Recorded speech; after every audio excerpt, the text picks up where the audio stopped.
Welcome to CityWorks, a production of the City University New York School of Labor and Urban Studies and CUNY TV. I'm Laura Flanders. Every month, CityWorks explores the challenges and lived experiences of people working on the job, at home and in our communities. On today's program, the crisis of adjunct professors who are facing what some are calling the Uberification of higher education. More than half of all college courses in the U.S. today are taught by adjunct instructors, non-tenure track faculty, almost always working part-time. And they do it for less money, no benefits, and with almost no job security. How low is the pay? Well, according to one report, more than 1 in 4 adjuncts earn below the federal poverty line for a family of 4, even as tuition fees for students go up and up. Colleges and universities use the adjunct system to save costs, but adjunct faculty members on many campuses are fighting back, and some of the nation's largest labor unions have stepped in to help. Joining us today to help us get a better handle on the problem and what's being done to forge an equitable solution are James Davis, president of the Professional Staff Congress, which represents 30,000 faculty and staff at the City University of New York, and Anne Balay, a labor historian and organizer with SEIU Local 509 in Boston, where she's currently organizing staff at Boston University. Dr. Balay is the author of 2 books about queer labor, Steel Closets, Voices of Gay, Lesbian, and Transgender Steelworkers, and Semi-Queer, Inside the World of Gay, Trans, and Black Truck Drivers. James Davis and Balay, I welcome you both to CityWorks. And James, first of all, in the interest of full disclosure, I have to say I am one of your members. Thank you for everything that you do. We really appreciate it. And you are currently in negotiations over the contract right here at CUNY, right? We are. Thank you for having me. We'll try not to get you in any trouble. And to you, what's it like being an adjunct? I understand you were one. I was an adjunct for 21 years at a total of 16 institutions across the U.S. And I have a PhD, so I was that type of adjunct. And the teaching is fun. I loved it. I kept going back for more, but the pay is terrible and there's no job security and you have to go from school to support yourself. And, you know, I could tell you stories about how marginalized and disrespected you feel doing this work at higher ed institutions. Some people call this whole layer of work contingent faculty. Is that the right term? How would you describe the group that we're talking about, James? I think contingent faculty is a much better, more appropriate term now than adjunct faculty. Adjunct suggests that this is a teaching workforce that augments the regular workforce of the institution, but as you stated in your introduction, adjuncts or contingent faculty are now the normative workforce in the academy. So the nomenclature should shift to recognize that, and it helps us to name actually the structural change in the composition of the workforce. How many people are we talking about? You have any idea? Nationwide, my understanding is that around 70% of the current teaching faculty are off the tenure track. So, you know, this is a major shift over the past couple of decades. And Anne, you were kind of discreet about your salary and working conditions, but tell us a little bit more. I mean, what are we talking about? When I saw that statistic about below the federal poverty line, I thought, well, don't colleges make an awful lot in fees these days? Yes, and there's a huge variety in what adjuncts are paid. So I taught a course for $1,000, and that's a 16-week course. I've taught courses for $9,000. There's a huge variety. But in St. Louis, where I organized before this, I had an adjunct who routinely taught 32 courses a year in order to support himself. So you add them up, some at this school, some online, some here, some there, and that's how you make enough to survive. But many adjuncts that I work with are on SNAP benefits, so it's not rare. The new yeah, food the stamp pay is program. terrible. And in terms of when Anne talks about security and benefits, anything you'd add to that picture, James? I think, you know, and Anne spoke to this, the precariousness of life itself becomes just very difficult because at some point everyone needs to be making plans and decisions, and it's very difficult to anticipate when one is on a contingent appointment what's next year going to look like, or even maybe next semester. Much harder to make life choices, right, that you know for certain will be beneficial for yourself and your family. I mean, leaving aside the relationship to the institution itself. And I feel almost as if we should have a student here. I mean, what is the impact for students? You know, I'd love to hear from Anne about this too, because I think the research is very clear that one of the key components to student retention through graduation is contact with full-time faculty members. Now, you know, that could be understood as an indictment of the quality of individual adjuncts, which is really not the case. The point is there are lots and lots of extremely talented adjunct faculty, just as there are folks on full-time appointments. The point is that the structure of employment is such that people who teach in contingent appointments are less available, there's less continuity. They may well stick around to write letters of recommendation or hold office hours, et cetera, those types of supports that students really need. But too often they're donating that time and donating that labor, whereas a faculty member on a full-time appointment, it's part of their job. It's what they're there to do. So students absolutely benefit from having a greater proportion of their faculty members be job secure and better compensated. Yeah, I mean, if you're getting $1,000 for a 16-week course, and how much love and care and attention can you give the students? That's going to vary a lot. Often, tenure stream faculty don't have a lot of student contact. They often teach the upper level courses, they're focused on their research. So you'll often run into students who have the problem that the professor they know personally is a contingent faculty member, who, when contingents write letters of recommendation, how seriously are they taken? So the problems are many. The contingent faculty is often very committed and very close to the students, but you don't have an office. So holding office hours is, where you're going to do it, Starbucks. There are huge structural problems here. And given what students pay for this education, it's absurd. That's what I keep thinking about. I mean, where's the money going, James?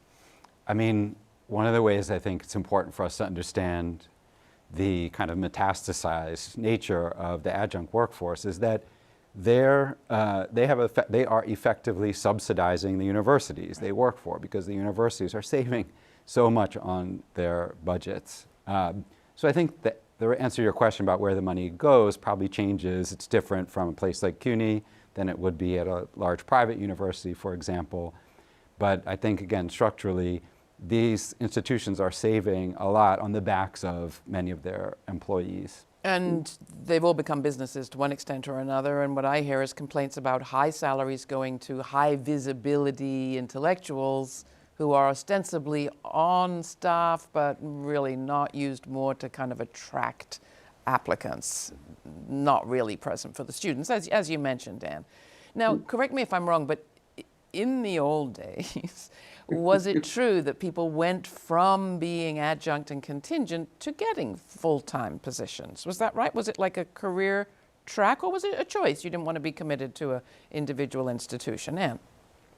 It's never really been a career track. It does happen occasionally that you get a PhD and you teach a class here or there, and then you get a tenure track job. That does happen. But as contingency has opened, the tenure track has closed at the same time. And it's really important to think about the gender and race implications of that. Please do. So contingent faculty are almost very disproportionately people of color and women. And there are arguments that say that the old model in which you got a stable tenure track job and kept it forever, that was when the field of the professoriate was for white men. And when lots of women and people of color and queers started to get PhDs, that's when higher ed said, oh, they don't really need real jobs. We'll just give them this side thing. And then admins realized how profitable it was. And so now, nobody likes it anymore, but the structural change has been made, and you can't undo the slide into adjunctification that we have now. We're going to talk about some of the struggles that are taking place right now to try to address this situation. But boy, when I hear Anne describe it that way as a structural change within the quote-unquote industry, it doesn't sound unique. It doesn't sound unrelated to what we're seeing throughout our economy, namely that phenomenon of gigification, Uberification, if you like. Yeah, people are referring now to the gig economy. Yep. Is it distinct in the sense that, is it too distinct for alliances to be built? Or could there be real alliances around workers in the academic field and workers elsewhere? James? Yeah, I think absolutely. That the through line that you see is increasing dependence on workers as if the workers are entrepreneurs. And in fact, there's a real degradation of the profession, the skill, in whatever the industry may be. So, yeah, I mean, I've been very inspired by the extent to which academic workers in all kinds of titles have sought unionization, have used their collective bargaining power once they've won unions in order to push for better job security, better benefits, better pay. I think that is, over the past 2, 3, 5 years, in academic contingent workers have been really at the forefront of a lot of labor organizing. I think there's lots of opportunity and ground for common cause across industries. You have been pretty entrepreneurial, if I understand it right, and alongside being an adjunct contingent faculty member, you've also taken jobs as, do I have this right, a truck driver, a car mechanic, an English professor? Mm-hmm. Is that what you had to do to make ends meet? Oh, yes, but it's also what I wanted to do. I mean, being treated with the level of disrespect adjuncts are, there are moments that it just pissed me off. And so I left and did something where I felt like I would do something meaningful that deserved some degree of respect. But also, I was briefly on the tenure track, and I didn't get promotion in tenure, and nobody would hire me. And that's when I became a trucker. So it is a response to the labor market, but a kind of sideways response. Now, I did notice that you, an SEIU organizer, did that have anything to do, do you think, with you not getting that tenure track position? No, that came later.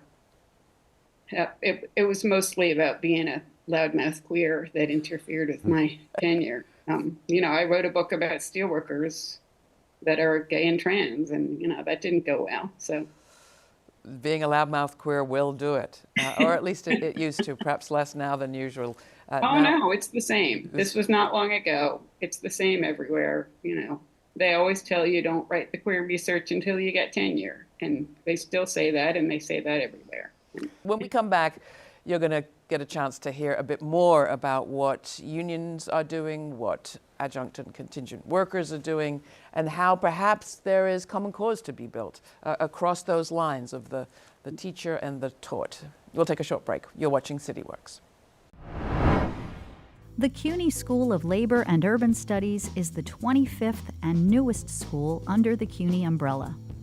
Dedicated to public service and social justice, the CUNY School of Labor and Urban Studies offers undergraduate and graduate degrees in the areas of labor studies and urban studies, and certificate programs in labor relations, public administration and public policy, healthcare policy and administration, and community leadership.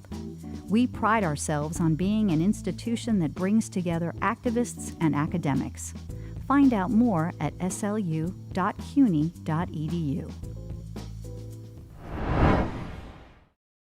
We're back with James Davis, president of the Professional Staff Congress, or PSC, which represents faculty and staff right here at the City University of New York, and Anne Balay, who's an organizer with Local 509 in Boston, where she's currently organizing staff at Boston University. We're talking about the precarious work of adjunct professors, or contingent faculty, as I'm learning to call them. James, to you were in the break saying that you too were an adjunct, and then you got on tenure track, and now you're an organizer. What happened? What was that trajectory? I mean, when I was finishing my PhD, there were very few full-time tenure track jobs.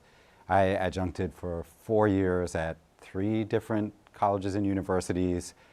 And I was fortunate enough to land in a tenure track position, first at a community college and then at Brooklyn College a couple of years later. But part of what motivated me and continues to motivate me was that experience of seeing so many of my peers not have the good fortune that I had, and I didn't have anything more on the ball than them. I still don't, and it's very clear to me the extent to which higher education is not anything like approaching a true meritocracy. So, you know, to be able to really try to create better working conditions in higher education feels critical to me as a labor leader now. Well, it feels like a good moment to ask you how the negotiations here at CUNY are going. What are the stickiest points? They're moving, I'll say that. Related to the topic of today, you know, one of the consistent commitments over the past couple of decades of the PSC has been to try, A, to include adjunct faculty in the union more fully, and B, to put forward demands that would materially improve their lives, whether in terms of wages, job stability, benefits, and we continue to do that in this round of negotiations. Well, thank you for what you do. Appreciate it. Anne, coming to you, we were talking before the break about sort of job security for people that take on challenging topics or who are from marginalized groups, so-called. As you look at the kind of Uberification, the gigification of this academy of ours, are you anticipating that this will lead to a kind of political chilling as well? We've seen so much progress really in our lifetimes around expanding the curriculum and so on. Yeah, I'm not thinking that it leads to a political chilling, because in my experience, the people who are vulnerable are the people who are brave. So tenure track faculty are not risk takers. They tend to be very conservative. They deny it, but they don't challenge the power structures that provide them comfort. Whereas adjuncts have, I can assure you, not much to lose. And they're very aware of that. So they're much more likely to organize. They're much more likely to fight for grad students, to fight to improve higher education, which is so based on this fake meritocracy, and adjuncts know that and want to fix it. So there's a way that adjuncts, because they're so disrespected and so likely to be in other minority categories, know how to fight and are willing to do it and willing to be the leaders in changing what higher education can do and be. And they are doing that. Look around the country, I'm seeing situation after situation. Which one do you want to lift up first? I mean, we had a grad student strike here at Columbia University. They've been successful, I think, mobilizations at Rutgers, NYU. That's just in the New York area.